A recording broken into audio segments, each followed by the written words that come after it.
Hello, welcome from central London. We're just a stone's throw away from the Houses of Parliament in Westminster. We're here in Central Hall for this Intelligence Squared debate on the Catholic Church is a force for good in the world. Well, that's a subject that's going to generate a lot of heat, I think, and some light too, I hope. I'm delighted to be chair of this debate. We have a panel which includes some of the most provocative, intelligent and stimulating commentators and practitioners on the subject. Arguing for the motion, the Archbishop of Abuja in Nigeria, John Onaiyekan, the British Conservative MP, Anne Widdecombe. Arguing against the motion, the actor, broadcaster and author, Stephen Fry, and the journalist and commentator, Christopher Hitchens. Well, our first speaker is John Onaiyekan, His Grace, the Archbishop of Abuja, the capital of Nigeria. And His Grace is one of Africa's best known, most respected commentators of the Church, the Catholic Church. So please make your way to the podium, speak at the microphone.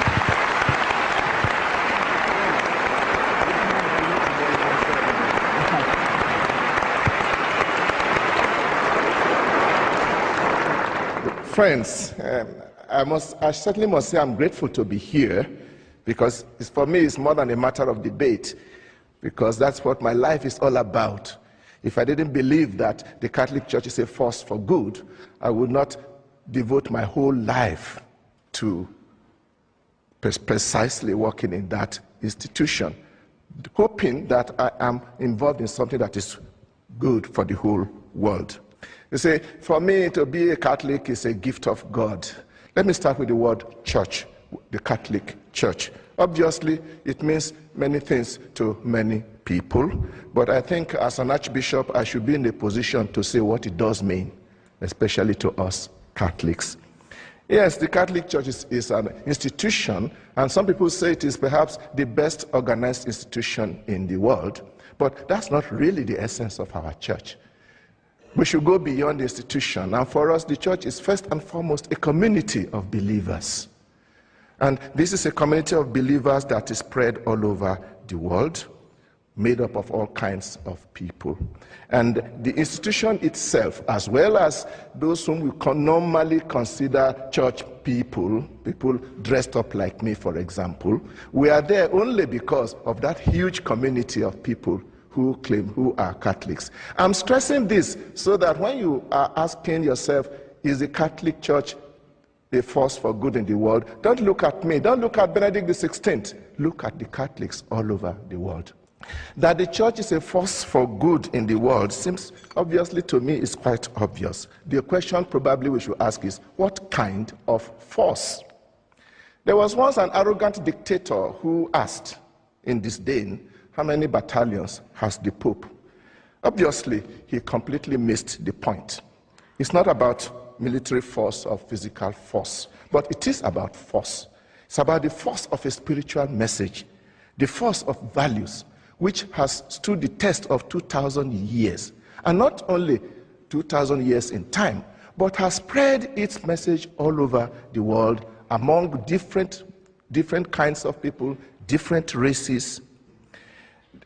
We must also not forget the sheer weight of the number of Catholics. I have checked the statistics, and we are told that now we have about 1.2 billion Catholics all over the world, out of a population of 6.6 billion, 17.3%. And these are young, these are made up of all categories of people, young and old, women and men, peasant farmers and high-tech professionals, simple citizens, and even heads of states and world leaders.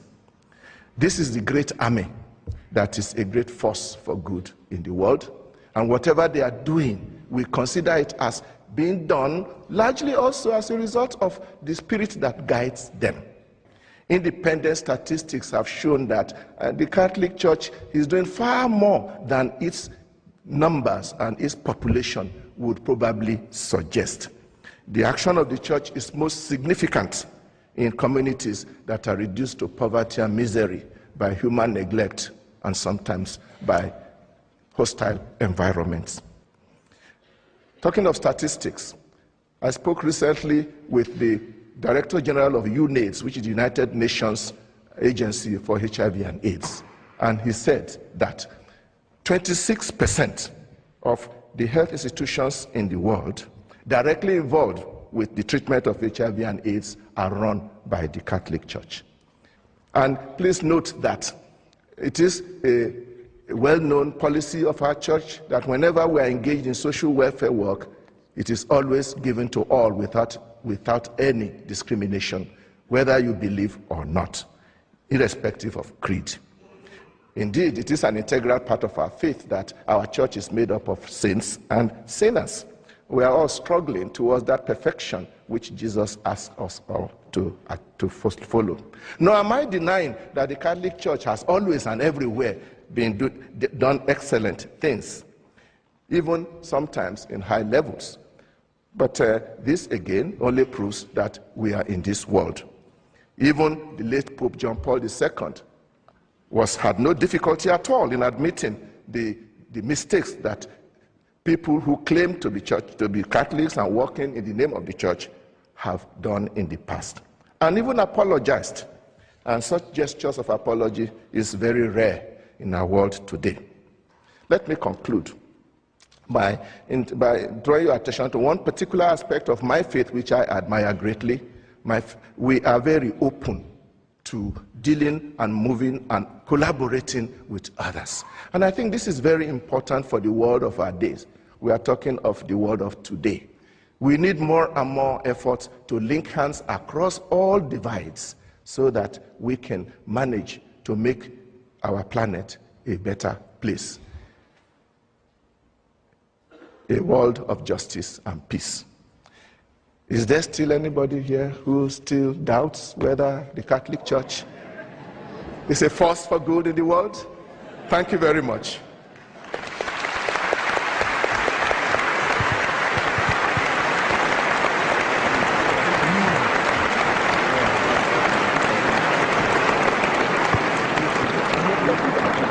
Our next speaker is Christopher Hitchens. He's arguing against the motion. He is a writer, journalist, and commentator, particularly well known for his trenchant and views and very original thinking. So, Christopher Hitchens, let us hear what you have to say. Your time starts now. Please make your way to the podium.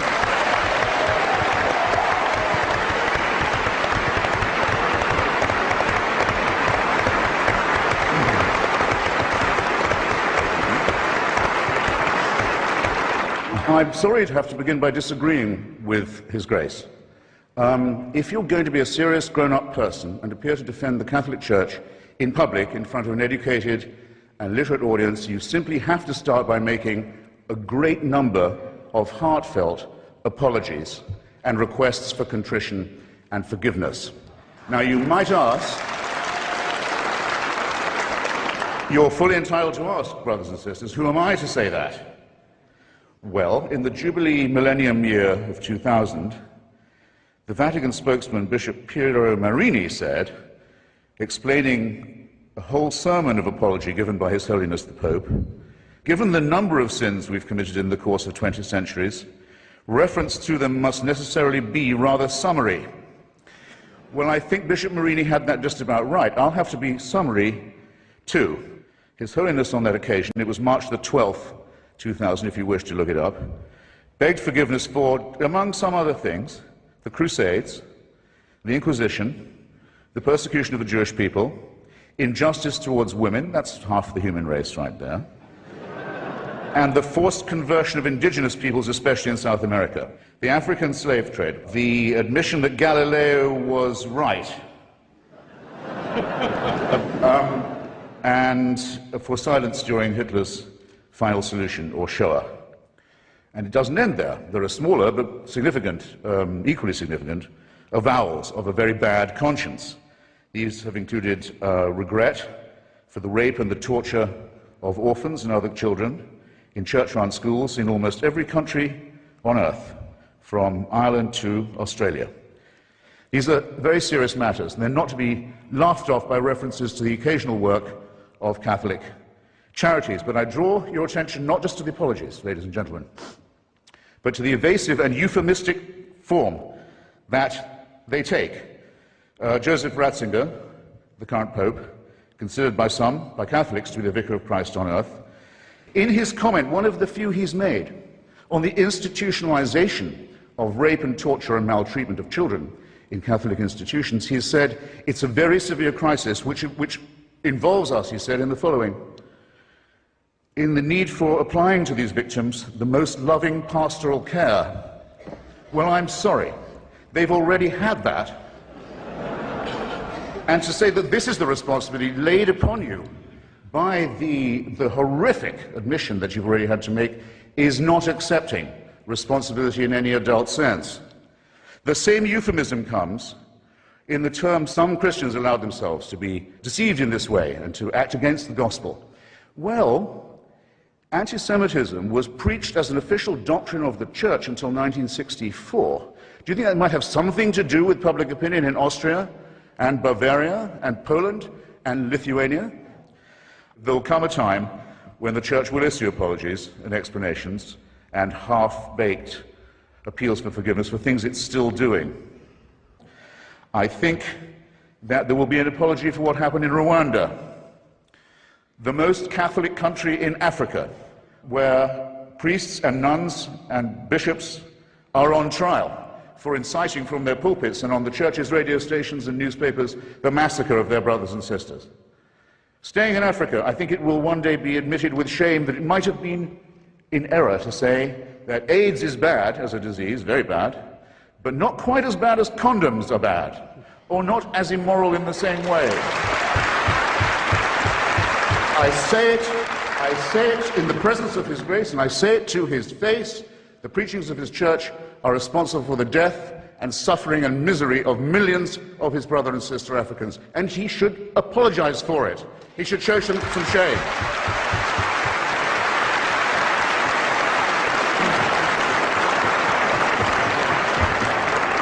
For condemning my friend Stephen Fry for his nature, for saying you couldn't be a member of our church, you're born in sin.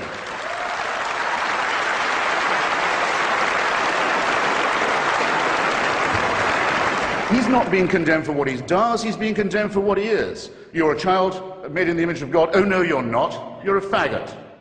And you can't join your church and you can't go to heaven. This is disgraceful. It's inhuman. It's obscene. And it comes from a clutch of hysterical, sinister virgins who've already betrayed their charge in the children of their own church. For shame. For shame. I don't wish any ill on any fellow primate or mammal of mine, so I don't at all look forward to the death of Joseph Ratzinger. I don't. Or any other pope, not really, except for one tiny reason which I ought to confess and share with you. When he dies, there's quite a long interval till the conclave can meet, and for that whole time, that whole interval, it's a delicious, lucid interlude, there isn't anyone on earth who claims to be infallible. Isn't that nice? All I want to propose in closing is this, that if the human species is to rise to the full height that's demanded by its dignity and by its intelligence, we must all of us move to a state of affairs where that condition is permanent. And I think we should get on with it. Okay, thank you for having me.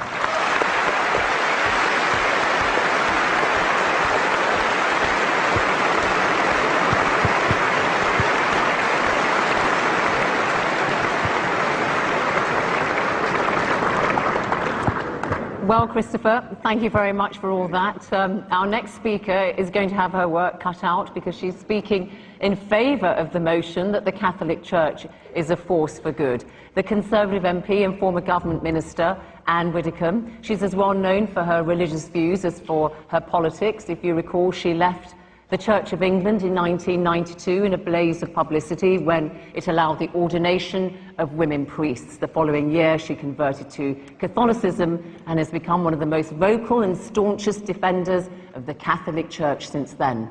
Anne Widdecombe, the floor is yours.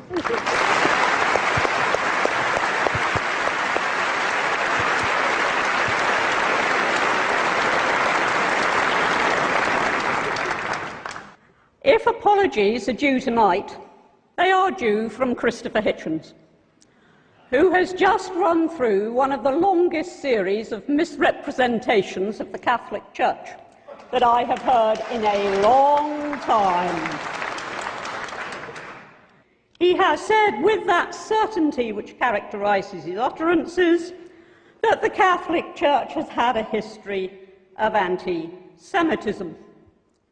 Let us just look at the record of the Catholic Church. When the Jewish community was under the most serious threat that it has faced in recent centuries, and just look at the role that the Catholic Church played in the last World War. Mr. Hitchens ignores the thousands of Jews who were secreted and rescued in churches and monasteries throughout Europe. He ignores the 3,000 Jews who, in the course of that conflict, took refuge in the Pope's own summer palace. And coming nearer to our day, of course, Christopher Hitchens is right, and who could possibly dispute with him, that the abuse of children, of innocent children, is one, in fact, it is the worst offence that anybody can commit.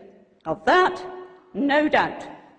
But again, he seems to think that the Catholic Church should have had some unique insight, which demonstrably was lacking in society as a whole. Do not expect the Catholic Church somehow, when that was the state of knowledge at the time, to have acted in a unique and completely different way. In retrospect, yes, of course.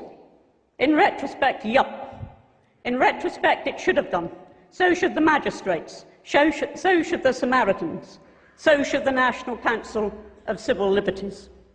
But when we ask whether the Catholic Church is a force for good, let's just try to imagine a world today without, for example, the billions of pounds that are poured into overseas aid by the Catholic Church, contributing year on year more than any single nation.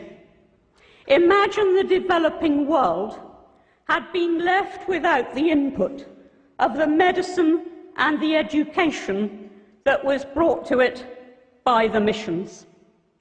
Imagine the absence of those collections Sunday upon Sunday for famine relief. Imagine the absence of the church in the local community. We play a vital role. And you don't need to be a Catholic to acknowledge that we play that role. What is the church? It is its members. It is the nuns and the monks and the priests and the lay workers and the congregations. It is not just the hierarchy of the church. And I believe that the church to which I belong is a massive, massive force for good. But let us not just keep the debate at that level. I knew somehow that when we were here tonight, we would be discussing child abuse and condoms. They came in the end. I almost thought we were going to get through an entire speech without condoms from Christopher Hitchens, but we got them at the end. But that is not what the Catholic Church is about. It isn't only about the physical relief of the poor. It isn't only about the work it does on earth, but it is the message that it preaches. And that message is one of hope. That message is one of salvation. And it is all very well for some people in an intellectual arrogance to say, we can do without that. But actually, billions of people across the world live by that message of hope and of salvation. They try to live by the commandments and also by the interpretation of those commandments by Christ. Yeah, sometimes they fail. Sometimes their leaders fail. Human beings do fail. But overwhelmingly, I say to you tonight with no apology or whatever, that a world without the Catholic Church would be poorer, would be more hopeless, and would be a worse place in which to live.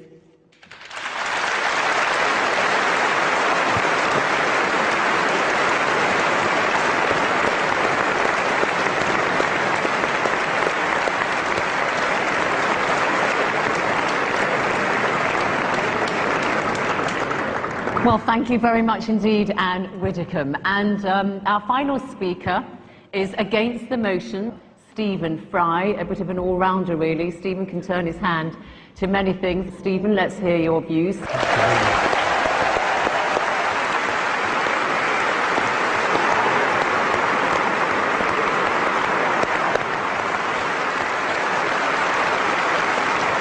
I genuinely believe that the Catholic Church is not, to put it at its mildest, a force for good in the world. And therefore it is important for me to try and marshal my facts as well I can to explain why I think that. But I want first of all to say that I have no quarrel, no argument, and I wish to express no contempt for individual devout and pious members of that church. It would be impertinent and wrong of me to express any antagonism towards any individual who wishes to find salvation in whatever form they wish to express it. That, to me, is sacrosanct as much as any article of faith is sacrosanct to anyone of any church or any faith in the world.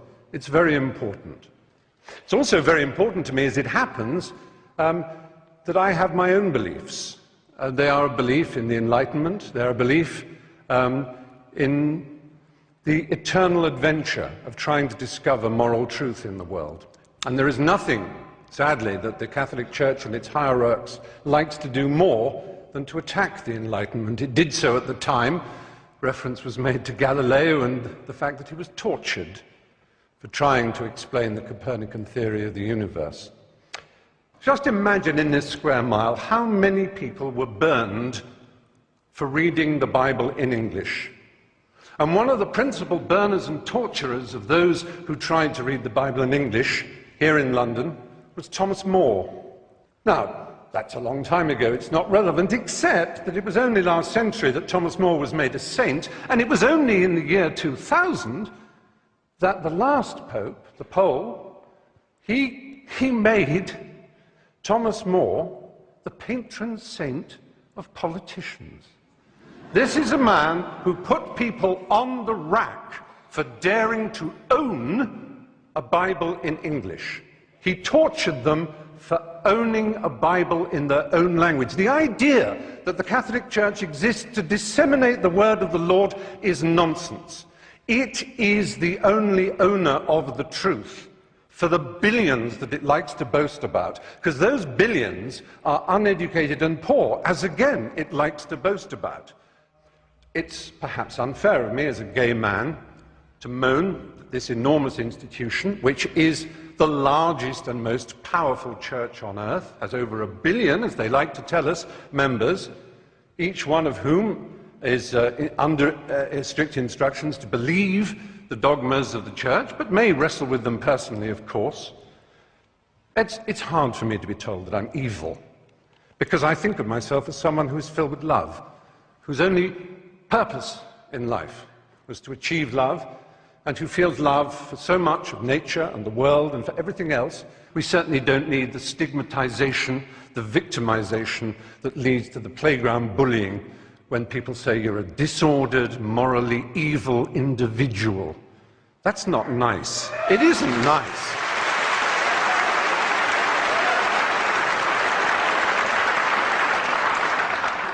The kind of cruelty in Catholic education, the kind of let's not call it child abuse, it was child rape.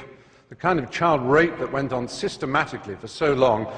Let's imagine that we can overlook this and say it is nothing whatever to do with the structure and nature of the Catholic Church and the twisted, neurotic and hysterical way that its leaders are chosen. The celibacy, the nuns, the monks, the priesthood. This is not natural and normal, ladies and gentlemen, in 2009. It really isn't.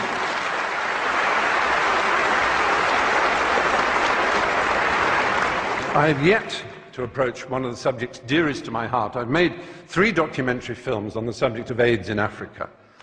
My particular love is the country of Uganda. It's one of the countries I love most in the world.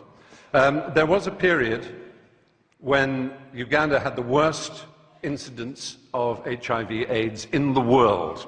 But through an amazing initiative called ABC, abstinence, be faithful, correct use of condoms, those 3, I'm not denying that abstinence is a very good way of not getting AIDS. It really is. It works. So does being faithful. But so do condoms. And do not deny it. And this Pope, not satisfied with saying condoms are against our religion, please consider first abstinence, second being faithful to your partner, he spreads the lie that condoms actually increase the incidence of AIDS. He actually makes sure that aid is conditional on saying no to condoms. I have been to, there's a hospital in Bwindi in the west of Uganda where I do quite a lot of work. It is unbelievable, the pain and suffering you see. Now, yes, it is true, abstinence will stop it. It's the strange thing about this church. It is obsessed with sex. Absolutely obsessed. Now, they will say, we with our permissive society and our rude jokes are obsessed. No, we have a healthy attitude. We like it, it's fun, it's jolly, because it's a primary impulse. It can be dangerous and dark and difficult. It's a bit like food in that respect, only even more exciting. The only people who are obsessed with food are anorexics and the morbidly obese. And that, in erotic terms, is the Catholic Church in a nutshell.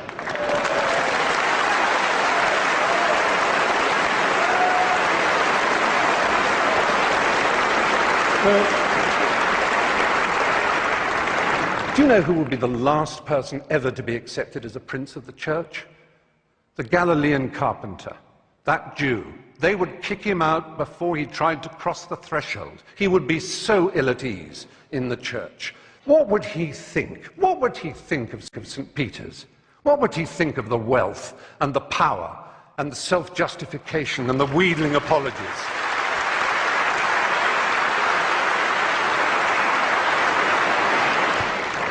The Pope could decide that all this power, all this wealth, this hierarchy of princes and bishops and archbishops and priests and monks and nuns could be sent out in the world with money and art treasures to put them back in the countries that they once raped and violated. They could give that money away, and they could concentrate on the apparent essence of their belief. And then I would stand here and say the Catholic Church may well be a force for good in the world. But until that day, it is not. Thank you.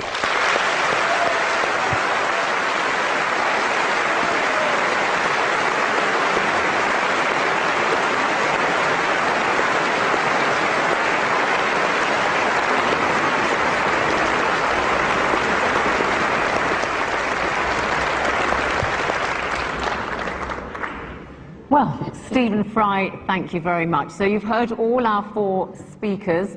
It's going to be your turn, the audience, next. And I'll give you a couple of minutes to think about what you want to ask our panelists, any questions or comments you may wish to make. Because I'm going to give you now the result of that vote that you all gave when you were coming in here to Central Hall. The motion is the Catholic Church is a force for good in the world. In favour of the motion were 678. Against the motion that the Catholic Church is a force for good was 1,102. Big difference. However, 346 of you were undecided. So, Archbishop and Anne Widdecombe, you're going to have to not win over the undecided, but actually convert some from the other side. Let's see if we can sway any opinions here amongst all of you by listening to some points that you wish to raise with the panel, and then we're going to ask you to vote again.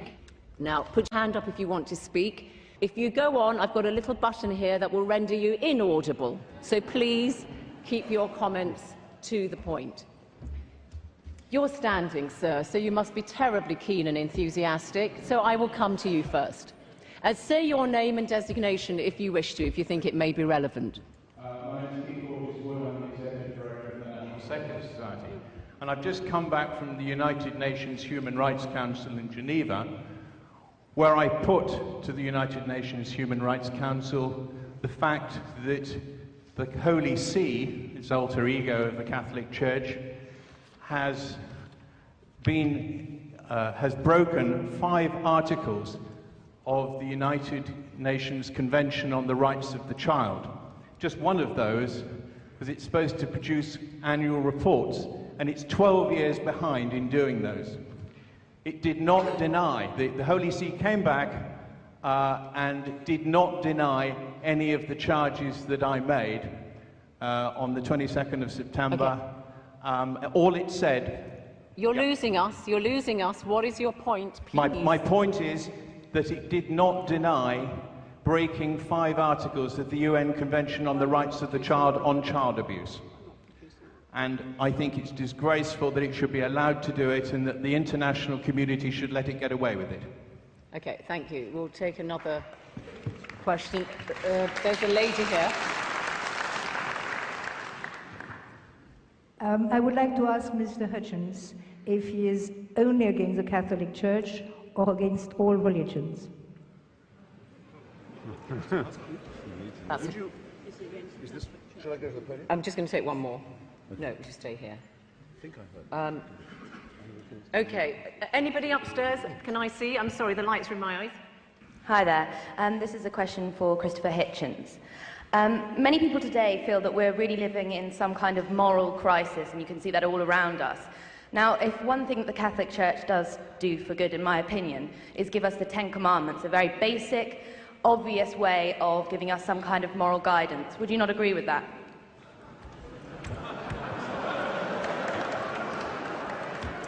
Okay, well, let's just get a response here from our panel. So, 10 Commandments, Christopher Hitchens, that question was directed to you. I don't think the Catholic Church has a monopoly on the 10 Commandments, but nevertheless, is this on? It is on, just stay. Am I audible? Yeah. The lady in front began by asking me, do I reserve this condemnation only for the Holy Roman Church and not for other Catholics, for example, like Byzantine Catholics and Protestants and so on? I think they're all the same equivalent glimpses of the identical untruth. And I might use my answer to just say something about Anne Widdecombe. I knew we wouldn't get through without talk about money being given away on supposedly humanitarian projects in the Third World. You never don't get that. You never get the admission that it's done to proselytize for religion either, which my friends at Médecins Sans Frontières, Doctors Without Borders, for example, or Amnesty International don't do. They don't proselytize. They do it for the sake of their fellow creatures. But if I'm debating with a Mormon and I say, are you serious? Joseph Smith got a special revelation on plates of gold in upstate New York, and I ridicule the absurdity of the Church of Latter-day Saints, he's going to say to me, boy, you should see our missionaries in Bolivia, though. It's always the same. Are you going to grant this to Hamas? The whole claim of Hamas and Islamic Jihad in Gaza is they provide social services. Is this claim valid for them too? What nonsense. No. The proper study of mankind is man, and the proper application of humanitarianism is humanistic, in my judgment. Now, of the commandments, the first, I can't list them exactly in order, I have them in my head. The first 2 or 3 are entirely about fearing the author of the orders.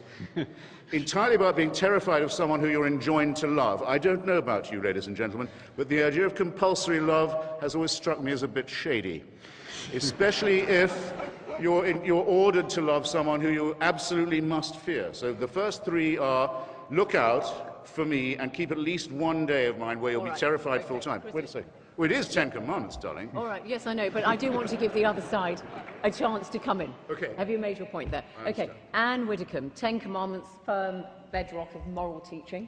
Yes, but as Christopher Hitchens took the opportunity to reply to a point I'd made, I'm going to take the opportunity to reply to a point that Stephen made, which is very simply this. He says the Church is obsessed with sex. No, its critics are obsessed with sex.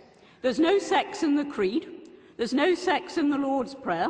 There's no sex in the liturgy. But when critics start on the Catholic Church, all they can talk about is sex, but of sex more later.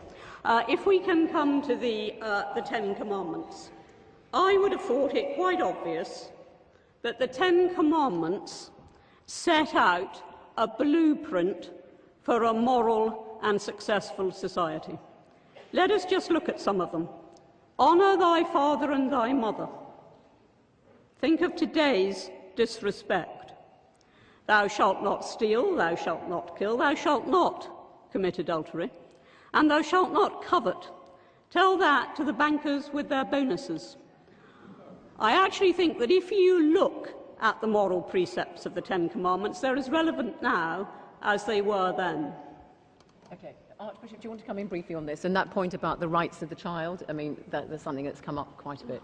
Well, first of all, the United Nations conventions that he's talking about, they need to be well understood.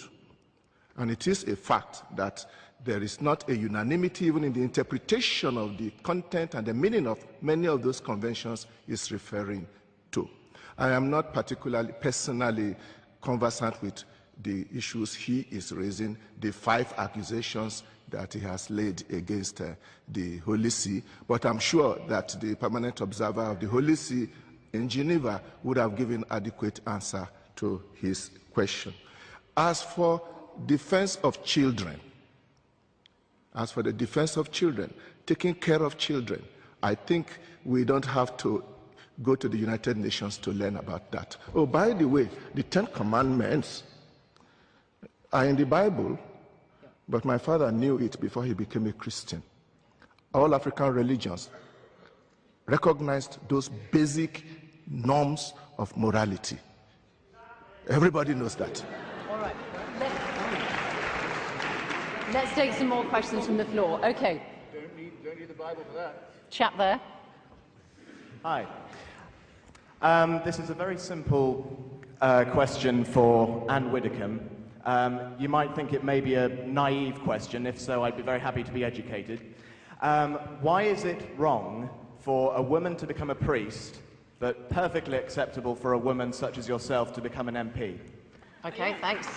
We'll come to that in a moment. I think we're going to go just here next. Yeah. Hello. It's a query for Anne and the Archbishop. Anne raised a point regarding the billions that are poured into Africa for famine relief, aid and things like that. She also mentioned the billions that are raised in collections. What is the point there? Are you trying to say that the billions that are poured into Africa are raised by collections? Because we don't seem to see any dissolution of the wealth that is sat in the Vatican and in the palaces of the Vatican. And coupled with that, I respect your faith, I respect the message you give, but why, to pass that message on, do you need the finery that you wear? Do you need the palace of the Vatican? Okay. Point made. I think we're going to go here. Yeah. Hello. My name is Matthew Hamden, and I've got a brief question for the Archbishop. Sorry, can you hear me? No. Now we can. Start again. Oh, thank goodness. Archbishop, of which current Roman Catholic policy are you most ashamed? Which current Catholic policy are you most ashamed of? I'll repeat it. Okay, let's stick with the Archbishop on that. So, Archbishop, which current Catholic policy, this question is, are you most ashamed of? I don't know whether you're serious in that question or you just want to provoke, because if all our Catholic policies are not just dreamt overnight by the Pope or anybody. If it is a Catholic policy, it is reasonable, it is based on our traditions and scriptures, and there's none about which I'm ashamed, if that is the answer to your question. Okay, and the other question about... I think the Vatican is worth something like, is it $2.5 billion it has, and it invests it all over the place and so on. Do you need all that money? Was that question up there, all the finery and all the rest of it? I was trying to listen, I couldn't quite get... His question was, you talked about the billions in aid that goes to Africa, dispensed by Catholic organisations one way or another, but what about the wealth of the Vatican itself? Do you need all that money? If it means that they should carry St. Peter's Basilica to Africa, that's not the answer. And I don't know what billions of that he says the Vatican has. The billions of this world, I think, are not in the Vatican. We know where they are, and they are not coming to Africa. On the contrary, Africa has been sucked dry by those people, those multinationals. They are the ones who should be bringing our money back to us. I think we are targeting the wrong place. I come from Africa, and the funds that come from church agencies for us are very important. We know that normally in most of those countries, we should not even be looking up to people to help us. We should be helping ourselves, and we are working towards that. And Widdecombe, one specific question to you. Why not women priests in the Catholic Church? Well, no, the specific question was, why is it not all right for a woman to be a priest, but it is for a woman to be an MP? That was the specific question. All right. And I have to say to you, I mean, that really does betray a vast ignorance. A member of Parliament, male or female, does not stand in persona Christi at the point of consecration. The Church is not about careers. The Church is about vocations and about theology. And I do not believe it possible for a woman at the point of consecration. Woman's ministry is different. This is specific to the priesthood, and probably won't be understood by a lot of the people who don't understand the theology of the priesthood. But I don't believe that it is any more possible for a woman to represent Christ at the point of consecration than for a man to be the Virgin Mary. Okay, thanks. Lots of hands up, and I really do want to go around everybody. So, panel, if you could keep your responses to the point as much as you can. Up there, please. Question to Anne and the Archbishop. How can the Church possibly sustain and justify taking money from the impoverished in Mexico, in Latin America, in Africa, and at the same time suggesting that you're a force for good? I didn't quite hear that question. Okay, thanks. Well, question to Stephen Fry. I'm a Catholic, but I like you a lot. And then I don't know that the Catholic Church condemns homosexuality as such, only recommends chastity for everybody. And then if I am not married, I should be chaste. Either I am homosexual or heterosexual.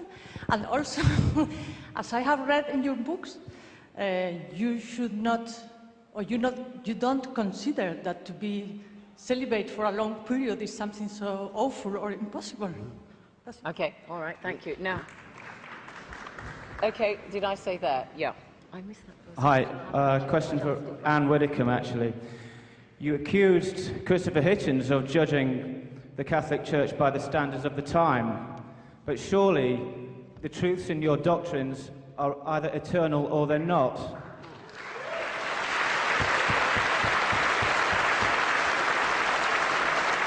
Okay. I'll just take one more there and then we'll come. Yeah, go on. Hello. My name is Jeremy Drax. I was baptised Church of England and I'm now in the Church of Rome. Of all the speakers here tonight, I endorse 100% what Stephen Fry has said. In our church, we do not reject anyone. The life of Christ was a life of service, a life of sacrifice, and a life of generosity. He did not spend it with the rich, the powerful, those with nice clothes and refinery. He spent it with the down and outs, the poor, the sick, those who were rejected by society. It is a tragic shame that a church that is founded on such fabulous principles has lost its way, in my professional view and personal view, in buildings that are arguably excessive to its requirements, with cardinals and bishops who with Christ's guidance, should be Okay. on Yeah. the shop floor Yeah. serving the people. All right. We've had this. Therefore, why is this church not leading by example and following Okay. the life of Christ? All right, thanks. You're reading a statement there. Okay, fine. Stephen Fry. Stephen Fry, the question about the Catholic Church apparently doesn't condemn homosexuality, that question asked. Well, I'm afraid it simply does.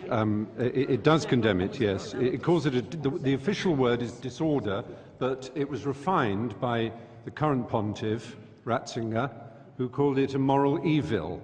But on the other hand, we must remember, as the point that was made, is that the Church is very loose on moral evils because although they try to accuse people like me who believe in empiricism and the Enlightenment of somehow what they call moral relativism, as if it's some appalling sin, where what it actually means is thought, they, for example, thought that slavery was perfectly fine. Absolutely okay, and then they didn't. They thought until the year 2000 that a baby went to limbo, causing unbelievable distress to parents whose child died. Okay. Unbelievable distress. And then, with a wave of the hand and a stamp of a seal, it was no longer true. Something that had been eternally, or at least true for 2,000 years, suddenly wasn't. Because the truth is complicated. It's hard. And what is the point of the Catholic Church if it says, oh, well, we couldn't know better because nobody else did? Then what are you for? Okay.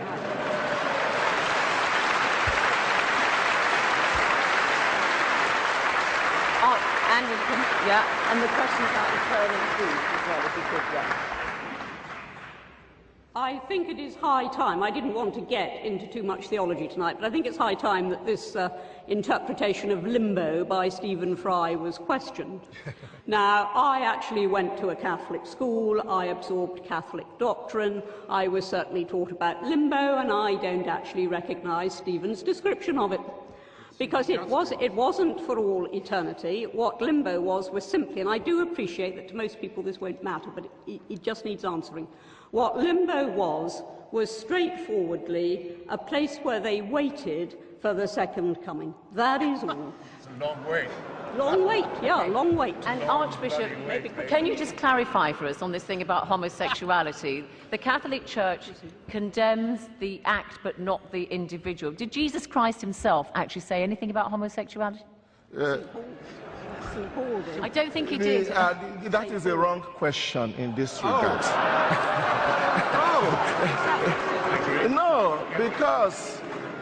No, because we are not aware about homosexuality, the morality of homosexuality being a matter that drew the attention of Jesus. But Jesus certainly spoke about the Ten Commandments and adultery. But to come to the position of the Church of homosexuality, it recognizes there are people who have homosexual tendencies, and they even consider themselves as such. But the Church also says that the homosexual acts are wrong, but that doesn't mean that those who are engaged in it are condemned outright, because each person has his own personal story. There is room for that. I do not think we should deny the Church the right to propound its own doctrines. You are not obliged to take it. Let's hear some more from the floor. I'm sorry about the question about eternal truth. We may get to that a little later. Okay, over there, up there. It actually follows on from the point just raised. As a gay man, I find the history of sexual repression and oppression that's gone on in the Church to be argued that that's just being being obsessed by sex, to be a bit offensive, and I wondered if Anne Widdecombe would defend her position a little bit more on sexuality. We've had that point. We've dealt with that point. Can I go to number two? I just wanted to say on behalf of myself and my fellow degenerates that I would just like to ask all the Catholics in the room, as well as the proposing team, if they'd like to just stay out of my sex life and in my bedroom. All right. That'd be great. We've had this, okay. Can we have slightly different points, perhaps, that haven't been raised? Yeah. Let's see if I've got any luck with you. Yes, hello. This is a point specifically to the Archbishop. He spoke about his father and how before becoming a Christian, his father had a basic grasp of the Ten Commandments from the society that he lived within. He seemed to use this as a point to prop up his own argument. I would argue the contrary. Surely, if people have a grasp of basic morality without the dogma, the doctrine of the church, then everything good, all the humanitarian aid, all the great work that the church has been doing that you've spoken about, surely that's not the church. That's just people that happen to be under this umbrella of the church. It's the people that are doing it, not the dogma of the church. Here.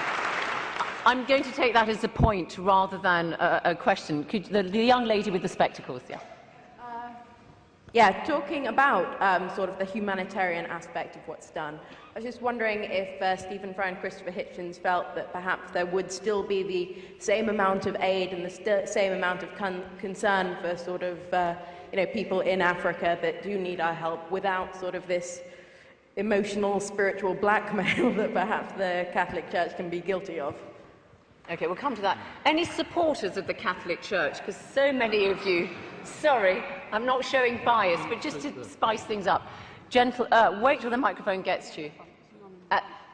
Yeah. At the front, just not put her hand up. Sit here, I'm looking at the word intelligence, and I think behind the word intelligence is reason. I thought that this discourse was going to be about intelligence and reason, and not about emotion, whipping up emotions. I want to ask Hitchens and Fry. You try to put the blame of the Jewish Holocaust and the slave trade squarely on the shoulders of the church. Are you sure of that position? Okay. Just pass the microphone to the sister next to you, please, because I think you had your hand raised, and then we'll come to the panel. I am a Reverend sister and a nun. I just want to say that our life is based on the life of Jesus Christ, not on emotion or based on the way the world is going. So I thank all the people who are listening, and I think the message we are getting here will lead us to live a good life.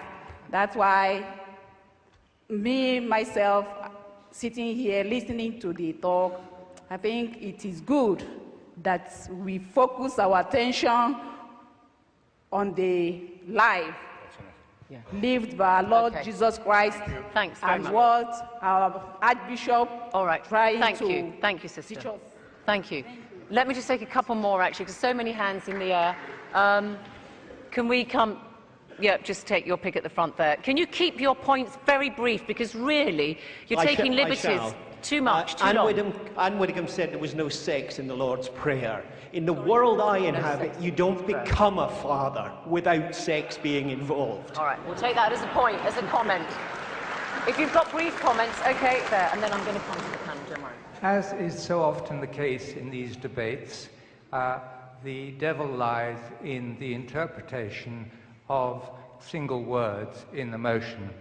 And the word is good.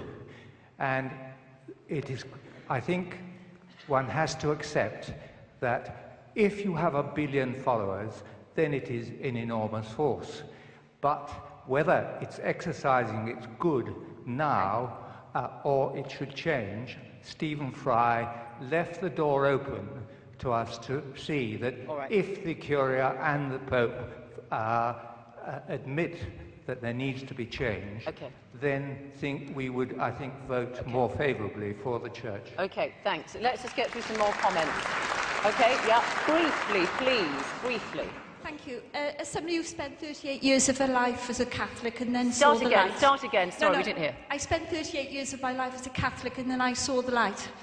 And my life now is going back and forth to Africa, and next month I go to Uganda, and I'm working on trying to stop mothers dying in pregnancy and childbirth. What I'm saying is, please, please, reverse the rule on condoms and family planning and contraception and save more lives. Save thousands and thousands of lives. We're running out of time. We'll do one briefly. No, we will. All of you. Because they need... okay, where is the microphone? 3 minutes. Microphones? Yeah. Okay, just... Let's keep this moving. Briefly, please. Yes, very I will briefly, ask you that next. as a Catholic, I'm actually very pleased to be here this evening to hear two sides of a very important argument. And the positive thing I take away is that the Catholic Church can take the opportunity to reflect upon these comments, and that we look for the future. And it's by actually accepting these comments and by looking for a way forward that the Church can actually grow and have a more important part of the world. All right. Thank you. Up there.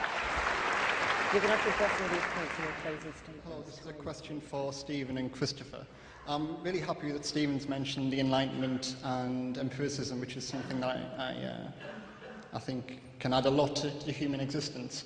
I'm just wondering what your thoughts on the monopoly of a certain type of sensation that religion seems to have on the existence of God is obviously put down to a particular sensory experience, and also the further impingement religion is having upon empiricism, in particularly the United States, on things like intelligent design and these arguments. Thank you. Yeah, briefly. Okay, very, very quickly, like 15 seconds, everybody. Yeah.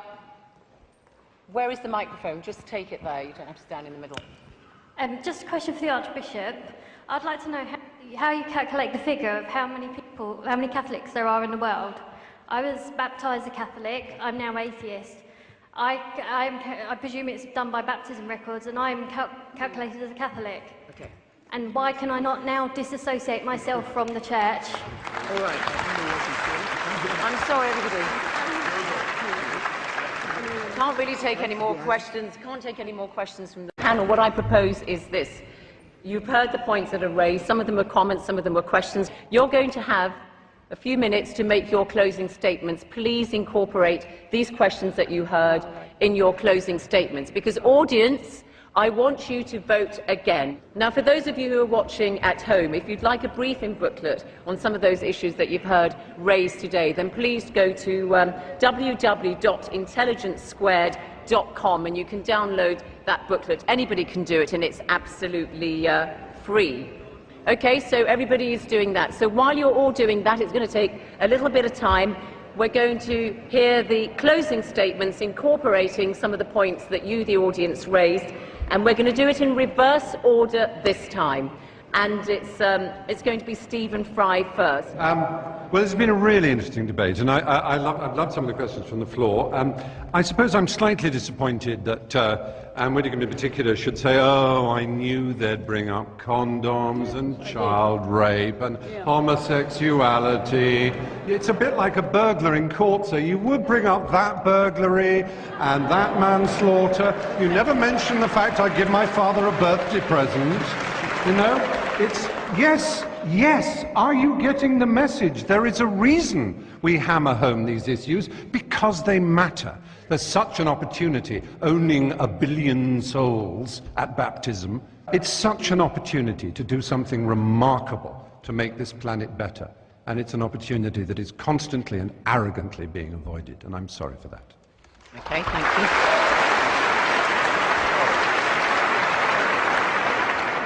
Final statement from Conservative MP Anne Widdecombe for the motion that the Catholic Church is a force for good in the world. Right, we have had all the usual stuff about how the Catholic Church, being against condoms, has apparently caused untold misery.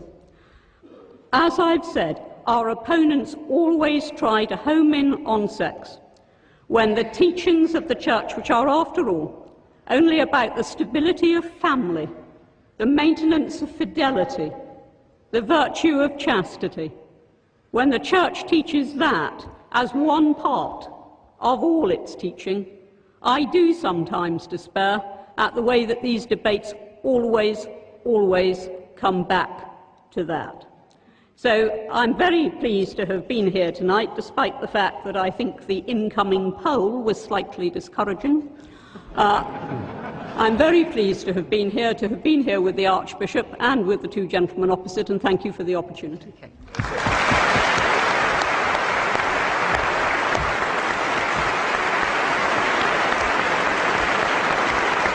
Against the motion, Christopher Hitchens. Unanswered questions. Amazing. No one, though they were asked repeatedly, would say whether they thought Stephen Fry, my friend, was in a state of mortal sin or not. They wouldn't tell you. Something about the question, brought out their inner coward. Well, I say that homosexuality is not just a form of sex, it's a form of love, and it deserves our respect for that reason. That when my children were young, I'd have been proud to have Stephen as their babysitter, and I'd told them they were lucky. And if anyone came to my door as a babysitter wearing holy orders, I'd call first a cab and then the police.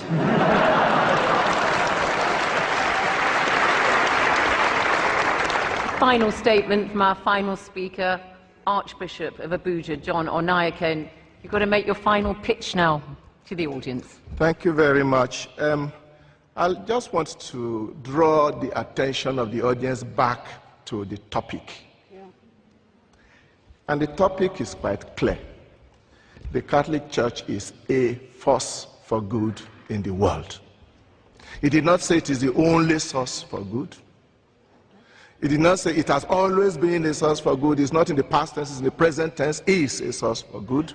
I still have not seen how they have in any way shown that the Catholic Church is not a force for good in the world. I can say all kinds of things about other people, but I think it is fair enough that when it comes to what does the church say about condoms, what does it say about homosexuality, what does we say about women priests, we need to take the trouble to find out exactly what it is saying, not what the newspapers are saying that we are saying. We never said that the Catholic Church is perfect. We continue to do our best to be as close as we can to Jesus Christ and what he wants us to be, and to constantly be a force for good in the world. And I thank you. Archbishop, thank you.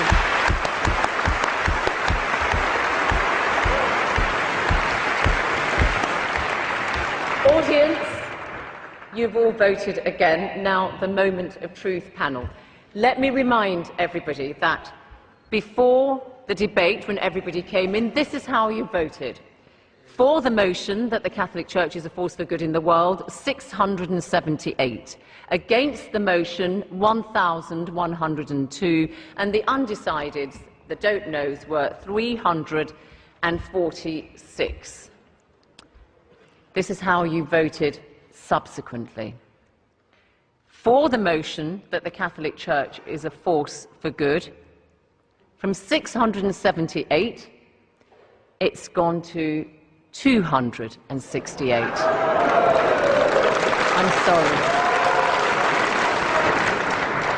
I'm sorry. Against the motion, it's now 1,876.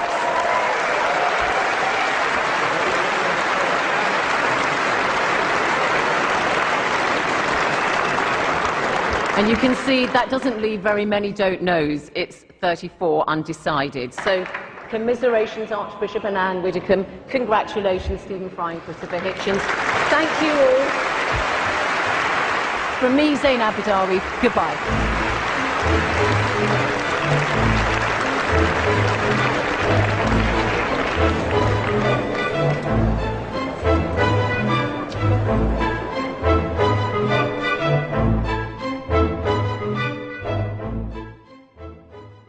Directly involved with the treatment of HIV and AIDS are run by the Catholic Church.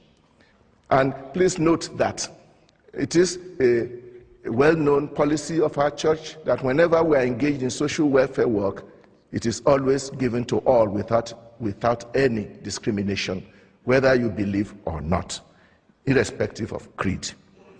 Indeed, it is an integral part of our faith that our church is made up of saints and sinners. We are all struggling towards that perfection which Jesus asked us all to follow. Nor am I denying that the Catholic Church has always and everywhere done excellent things, even sometimes in high levels. But this again only proves that we are in this world. Even the late Pope John Paul II had no difficulty at all in admitting the mistakes that people who claim to be Catholics and working in the name of the church have done in the past, and even apologized. And such gestures of apology is very rare in our world today. Let me conclude by drawing your attention to one particular aspect of my faith which I admire greatly. We are very open to dealing and moving and collaborating. We must also not forget the sheer weight of the number of Catholics. I have checked the statistics, and we are told that now we have about 1.2 billion Catholics all over the world, out of a population of 6.6 billion, 17.3%. And these are young, these are made up of all categories of people, young and old, women and men, peasant farmers and high-tech professionals, simple citizens, and even heads of states and world leaders.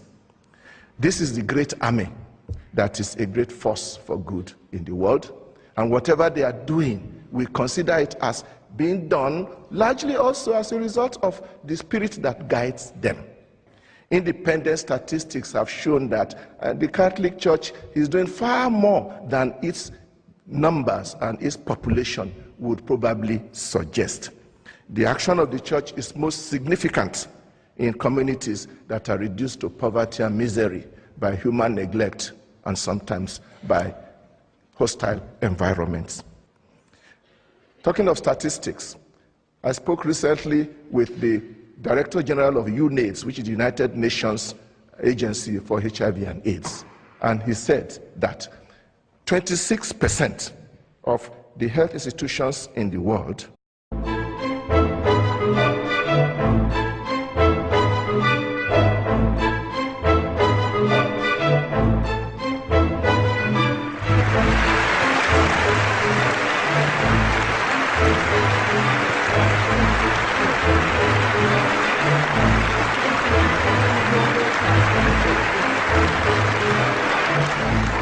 Hello, welcome from central London. We're just a stone's throw away from the Houses of Parliament in Westminster. We're here in Central Hall for this Intelligence Squared debate on the Catholic Church is a force for good in the world. Well, that's a subject that's going to generate a lot of heat, I think, and some light too, I hope. I'm delighted to be chair of this debate. We have a panel which includes some of the most provocative, intelligent and stimulating commentators and practitioners on the subject. Arguing for the motion, the Archbishop of Abuja in Nigeria, John Onaiyekan, the British Conservative MP, Anne Widdecombe. Arguing against the motion, the actor, broadcaster and author, Stephen Fry, and the journalist and commentator, Christopher Hitchens. Well, our first speaker is John Onaiyekan, His Grace, the Archbishop of Abuja, the capital of Nigeria. And His Grace is one of Africa's best known, most respected commentators of the Church, the Catholic Church. So please make your way to the podium, speak at the microphone.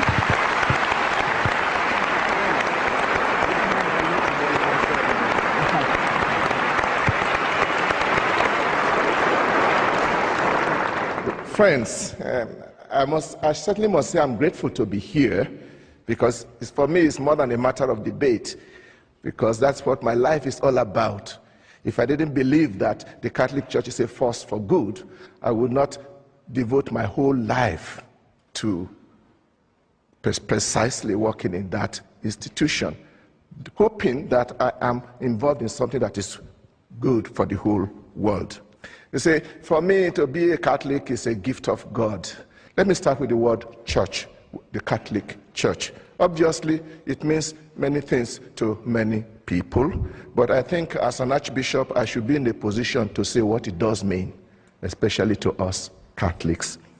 Yes, the Catholic Church is an institution, and some people say it is perhaps the best organized institution in the world, but that's not really the essence of our church. We should go beyond the institution, and for us, the church is first and foremost a community of believers. And this is a community of believers that is spread all over the world, made up of all kinds of people. And the institution itself, as well as those whom we normally consider church people, people dressed up like me, for example, we are there only because of that huge community of people who are Catholics. I'm stressing this so that when you are asking yourself, is the Catholic Church a force for good in the world, don't look at me, don't look at Benedict XVI, look at the Catholics all over the world. That the church is a force for good in the world seems, obviously to me, is quite obvious. The question probably we should ask is, what kind of force? There was once an arrogant dictator who asked, in disdain, how many battalions has the Pope? Obviously, he completely missed the point. It's not about military force or physical force, but it is about force. It's about the force of a spiritual message, the force of values, which has stood the test of 2,000 years. And not only 2,000 years in time, but has spread its message all over the world among different kinds of people, different races,